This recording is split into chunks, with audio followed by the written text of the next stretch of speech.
देशात 5 वाजेपर्यंत 57.70% मतदान, बिहारमध्ये 52.24%, यूपीमध्ये 52.2% मतदान, तर दिल्लीमध्ये 53.73%, तर हरियाणामध्ये 55.93% मतदान।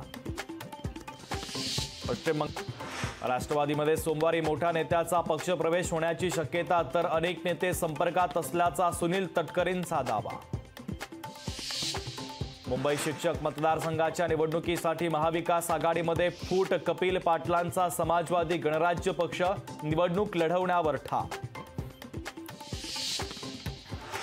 लालू प्रसाद यादव सत्तेत आले तर बिहारमध्ये पुन्हा जंगलराज, अपहरण, गँगवॉर सुरू होईल। अमित शहांचा बिहारमधील प्रचार सभेतून लालूंवर हल्लाबोल।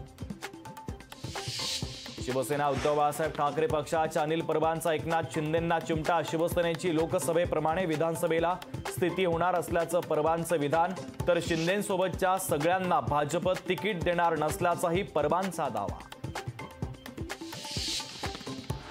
अमरावतीमध्ये निकाल प्रहारच्याच बाजूने लागणार असल्याचा बच्चू कडूंकडून विश्वास व्यक्त, तर सट्टा बाजारात भाव कोणाचेही असले तरी प्रहारच निवडणूक जिंकणार, कडूंनी पुन्हा राणा दाम्पत्याला डिवचलं। पुणे हिट अँड रन प्रकरणामध्ये सुरेंद्र अग्रवालला 28 तारखेपर्यंत पोलीस कोठडीत, तर सुरेंद्र अग्रवाल अल्पवयीन आरोपी वेदांतचे आजोबा। 27 मे रोजी 10वीचा निकाल जाहीर होणार, सोमवारी दुपारी 1 वाजता ऑनलाईन निकाल पाहता येणार। केरळमध्ये मान्सूनपूर्व पाऊस दाखल, पावसामुळे अनेक सेवा विस्कळीत, तर 2 जिल्ह्यांना पावसाचा रेड अलर्ट जारी।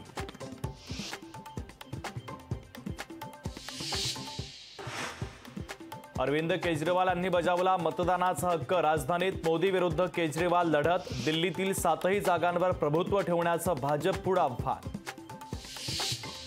देशात आज 58 जागांसाठी मतदान, राजकीय दिग्गजांनी बजावला मतदानाचा अधिकार। कोकण पदवीधरसाठी निरंजन डावखरेंना संधी मिळण्याची शक्यता, मुंबई पदवीधरसाठी दीपक सावंतांचं नाव चर्चेत। विधान परिषद निवडणुकीसाठी शिवसेना उद्धव बाळासाहेब ठाकरे पक्षाचे उमेदवार ठरले, मुंबई पदवीधरसाठी अनिल परबांना उमेदवारी, तर मुंबई शिक्षक मतदारसंघातून जमो अभ्यंकर यांना संधी। पुण्याच्या घटनेनंतर धुळे पोलीस ॲक्शन मोडवर, अल्पवयीन मुलांना मद्य विक्री करणाऱ्यांवर पोलिसांची कारवाई, 2 दारू विक्रेत्यांवर पोलिसांकडून गुन्हा दाखल। संभाजीनगर गर्भपात रॅकेटचं दिल्ली कनेक्शन उघड, गर्भपातासाठी लागणारं साहित्य दिल्लीतून खरेदी केल्याची माहिती, कोणत्या डॉक्टरकडून मशीन खरेदी केली याची होणार चौकशी। अमरावतीमध्ये सट्टा बाजारात महाविकास आघाडीचा उमेदवार फेवरेट, अमरावती लोकसभा निवडणुकीमध्ये सट्टा बाजाराचा मोठा अंदाज।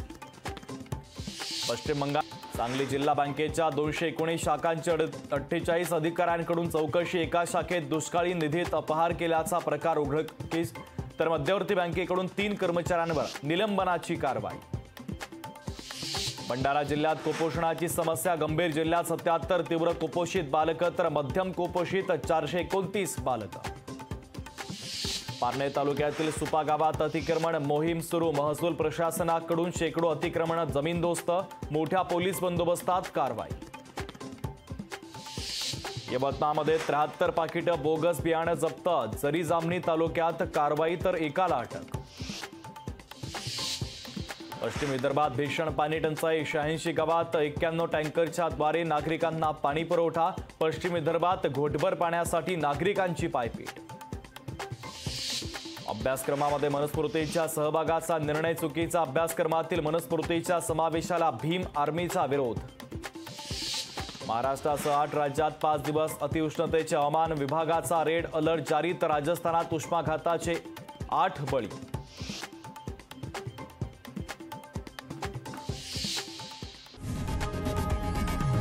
लोकशाही मराठी ऐका, पहा, जागरूक रहा।